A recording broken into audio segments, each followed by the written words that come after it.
Baik teman-teman, ketemu lagi dengan Bapak. Sekarang kita akan belajar tentang materi-materi fisika di kelas 12. Nah, untuk materi yang pertama, kita akan berbicara tentang induksi medan magnet. Ketika kalian dulu di SMP, kelas 3, itu pasti sudah diajari tentang magnet. Bahwa magnet ini pasti akan memiliki dua buah kutub, yaitu ada kutub utara, ada kutub selatan. Pada ujung-ujung kedua magnet itu yang paling kuat. Bagaimana arah medannya? Pasti keluar dari utara menuju ke selatan. Kemudian ketika kutub yang senama itu didekatkan, pasti akan timbul gaya saling menolak. Kayak utara-utara, selatan-selatan. Tapi begitu kutub tak senama, misalkan utara-selatan atau selatan-utara, ini pasti akan tarik-menarik. Kemudian jenis magnet itu ada magnet batam, ada magnet jarum, ada magnet atau ladang. Itu kan, masih ingat ya. Kemudian bagaimana membuat magnet? Ada dengan digosok searah. Jadi kamu punya besi baja, digosok searah dengan magnet, maka bajanya akan timbul magnet juga. Kemudian induksi magnet. Jadi kamu punya paku ditempel pada magnet, maka pakunya akan menjadi magnet juga, yang sifatnya sementara. Kemudian berikutnya, dulu pasti ada paku, kemudian dililit dengan kawat. Kemudian kawat itu diaduk dengan arus, gitu kan? Maka paku menjadi magnet. Nah, teman-teman, sekarang kita akan perdalam pada bagian yang terakhir tadi. Bagaimana magnet ditimbulkan oleh arus listrik. Sekarang pertanyaan Bapak yang pertama begini.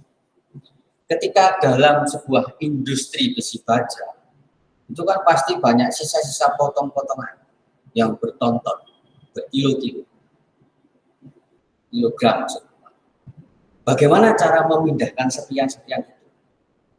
Apakah disapu? Nah, kalau disapu itu namanya anak jenius. Maka yang paling penting, yang paling praktis tentu menggunakan magnet. Tapi apakah magnet yang dipakai adalah magnet batam atau magnet? Kalau kamu mau berapa banyak volume yang kamu pindahkan, berarti kan butuh magnet yang besar, yang kuat.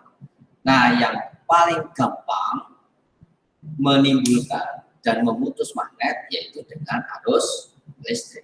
Nah, sekarang kita akan lihat teman-teman semua. Pada papan, sekarang Bapak punya magnet jarum. Yang mana warnanya itu merah dan biru. Sekarang magnet jarum ini hanya menyatakan arah kutub utara dan selatan magnet bumi. Nah, magnet jarum ini akan bergerak kalau ada magnet yang lain.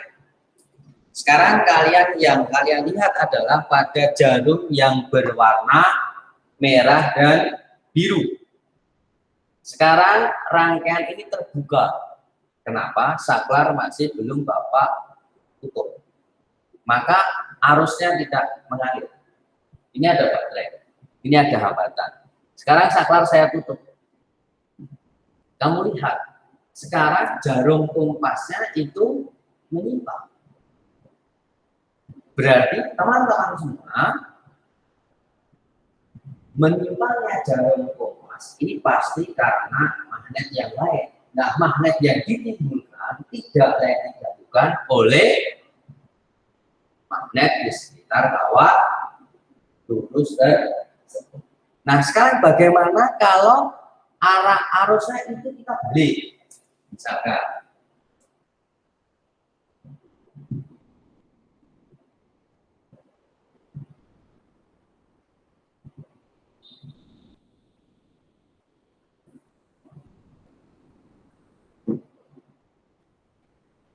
coba ya, diamati. Tadi menyimpangnya yang merah ke kanan, sekarang O melipatnya ke kiri. Maka teman-teman semua, pada kasus di sini ternyata arah arus itu akan berpengaruh terhadap arah medan magnet. Maka percobaan inilah yang ditemukan sama si Ørsted, bahwa Ørsted mengatakan di sekitar kawat berarus ini akan timbul medan magnet yang arahnya ditentukan dengan genggaman tangan kanan. Kalau ibu jari menyatakan arah arus, maka lipatan 4 jari menyatakan arah medan magnet. Maka di sekitar kawat lurus berarus, medan magnetnya ini berupa lingkar. Dan pada setiap titik-titiknya itu digambarkan sebagai garis singgung pada lingkaran. Maka nanti akan tegak lurus dengan jari-jarinya. Nah, ingat teman-teman semua, medan magnet ini besaran V. Mudeng ya, paham kan? Nah,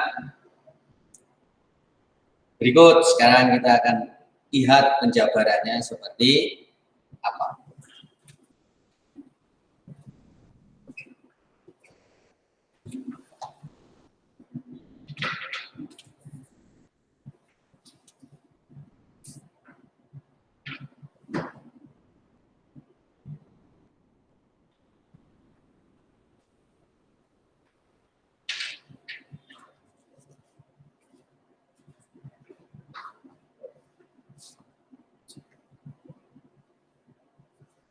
Nah, teman-teman semua, tadi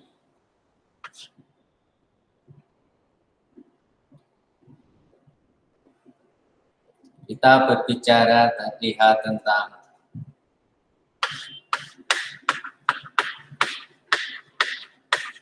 percobaan Ørsted, bahwa tadi dia mempunyai kesimpulan apa? Bahwa di sekitar kawat berarus ini akan timbul medan magnet, yang mana arah medan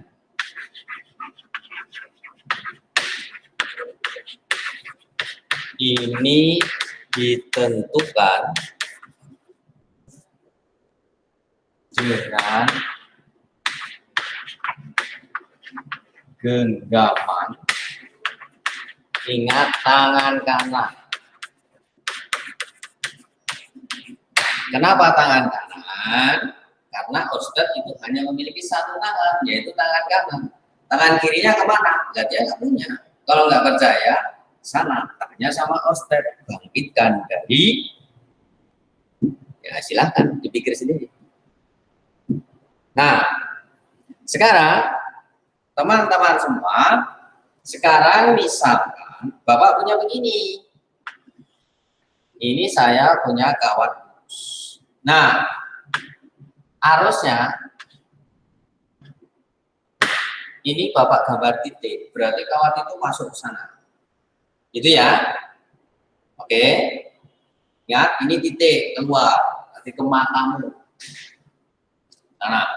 Nah, di sekitarnya tadi kan berupa lingkaran. Oh, berarti sekarang ini arah medannya. Tangan kananmu bagaimana? Begini.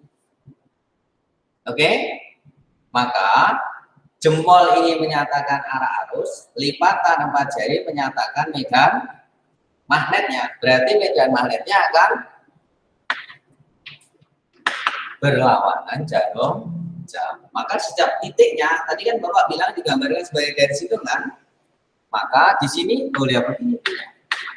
Di sini, nah, di sini,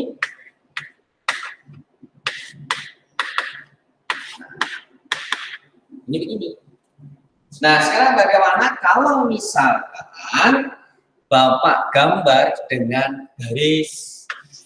Ini ada kawat lurus, Bapak kasih arusnya ke utara, ke atas.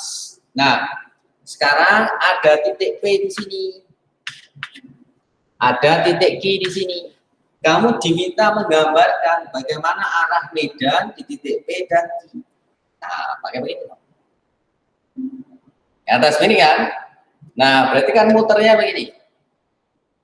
Kawat titik yang berada di sebelah kiri kawat, maka arah medan magnetnya akan menuju mata. Maka ini Bapak gambar sebagai cross, titik. Maaf ya.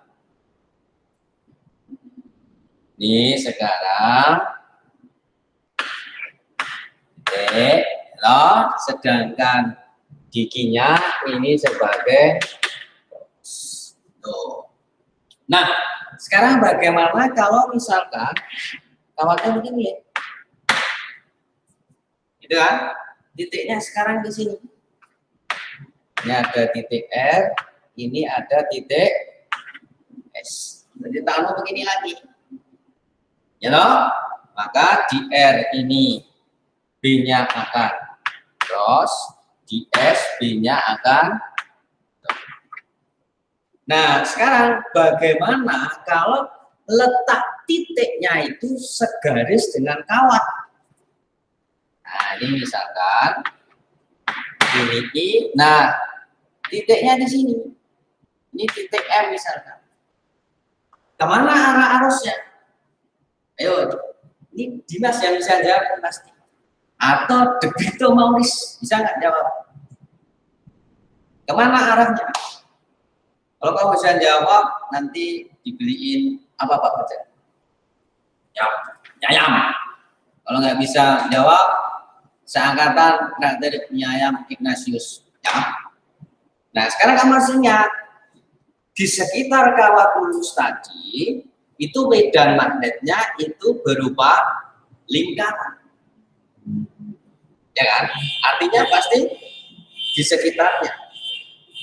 Jadi titiknya itu sebagai jari-jarinya. Nah, sekarang titik M yang ditanya, ini kan dia itu segaris. Artinya sekarang titiknya di sini. Loh, kan tidak ada lingkaran yang melalui titik itu. Maka di titik M, kalau ditanya arah medannya kemana, ya tidak kemana-mana. Kenapa? Karena B di sini sama dengan, begitu pula di titik di sini, B-nya juga sama dengan 0. Jadi sekali lagi, kalau titiknya ini adalah segaris dengan kawat, medan magnetnya itu 0. Nah, sekarang bagaimana kalau Bapak punya dua buah kawat? Dua buah kawat. Sekarang misalkan ini kawat I1, ini kawat I2. Sekarang kamu diminta untuk menggambarkan medan magnet. Di sini titik P, ini titik Q, ini titik F. Coba digambar, kasih waktu.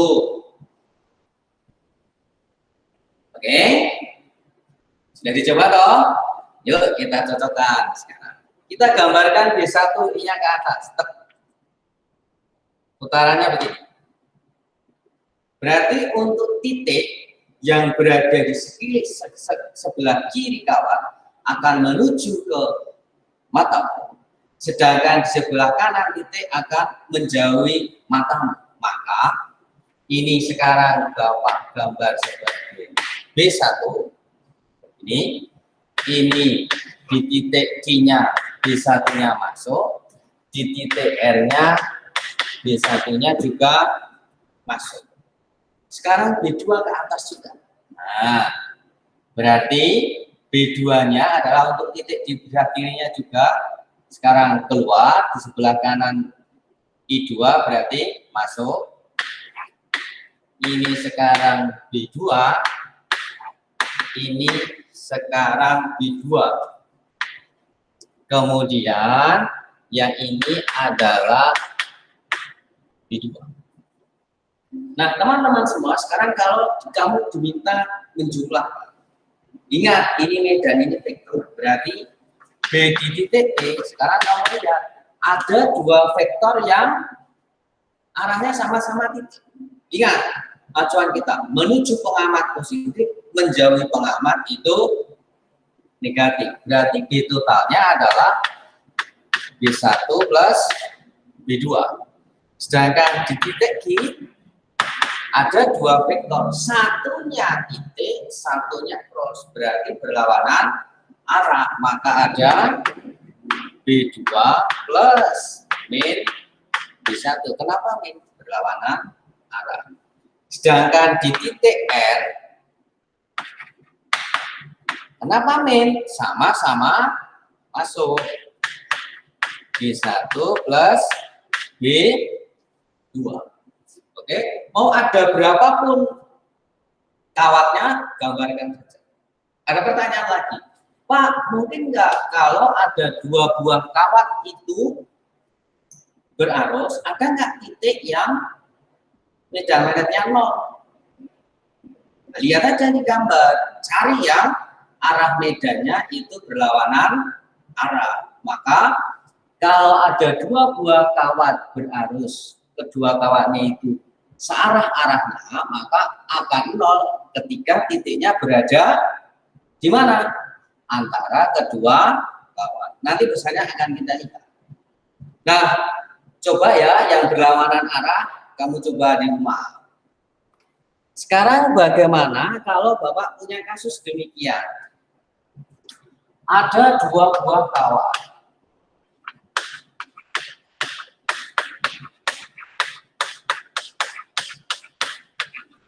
Lurus dan panjang. Oke. Dialiri arus I1 dan I2 yang diletakkan saling sejajar pada jarak 10 cm satu sama lain. Sekarang yang ditanya apa? Gambarkan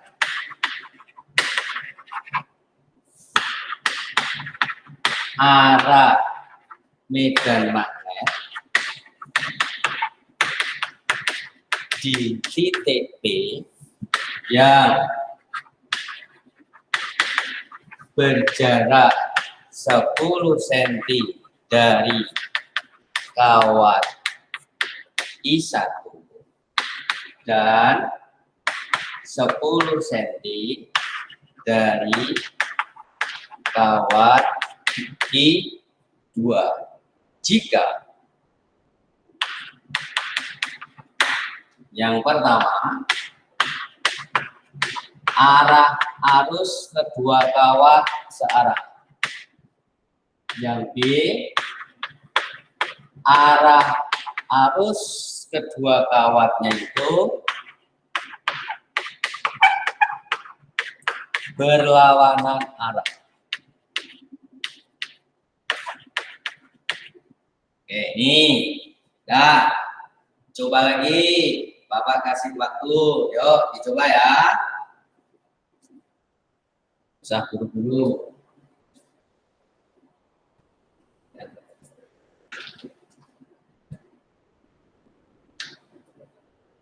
Oke, sekarang kita lihat yang searah. Jadi Bapak punya kawat I1, Bapak punya kawat I2. Nah, jaraknya ini 10 cm satu sama lain. Nah, titiknya itu berada 10 cm dari kawat I1 dan 10 cm dari kawat I2. Maka teman-teman semua, jangan mikir sekali-sekali bahwa antara titik yang ditanya dengan kawatnya itu saling segaris. Nah, teman-teman semua, kalau ini ke sini 10 cm, Sedangkan kawatnya itu kamu taruh di sini, jangan sebelah kirinya I1 10 cm. Lu dari I2 harus 20 cm. Maka enggak mungkin. Maka letaknya pasti begini. Ini I2, I1-nya 10 cm. Titiknya pasti di sini. Ini ke sini 10 cm, ini ke sini 10 cm. Betul mana? Maka pasti antara kedua kawat dan titiknya saling membentuk segi tiga. Itu kalau nggak percaya, tanya sama guru matematika. Nah, sekarang ini adalah I1. Kenapa Bapak gambarkan titik? Ya kamu pengen cross juga nggak masalah. Sarah ya, berarti yang kedua juga harus titik. Ini 10 cm. Nah, sekarang titik yang mau kita gambarkan, titik P-nya berarti di sini. Tuh. Nah, teman-teman semua sekarang yuk kita gambarkan medannya. Nah, biar kamu gampang memahami, kamu gambar dulu lingkarannya yuk. Jadi, ini kamu gambar lingkarannya. Oke, terus jempolmu, jarimu jempol, arah arus, lipatan 4 jari, medan magnet. Titik menuju matamu. Itu berarti B1-nya akan kemana? Berlawanan jarum. Ini B1. Nah, ingat, di titik itu sebagai garis singgung, maka tegak lurus dengan jari. Nah, jarak kawat ke titik tadi ini toh. Nah, ini 10 cm. Maka ini adalah B1-nya. Ini tegak lurus. Sekarang yang B2. Kita gambar lagi lingkarannya. Ini digambar untuk yang belum jago. Kalau udah jago, yang nggak usah digambar lingkarannya. B2-nya digambar lagi. Oh, lagi-lagi berlawanan jarum. Nah, sekarang gambar jari-jarinya. Loh, ini sekarang juga 10 cm. Nah, sekarang ingat, garis singgung loh, tegak lurus dengan jari. Berarti ini adalah B2. Ini tegak lurus. Nah, sekarang kita akan lihat.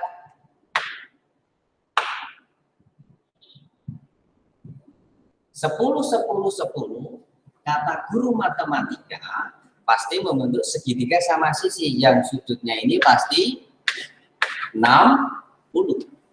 Sekarang B2 dengan ini saling tegak lurus 90 derajat.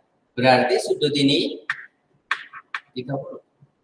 Nah, sedangkan tadi antara B1 dengan jarak titik P ke titiknya juga tegak lurus. Maka sudutnya ini 6.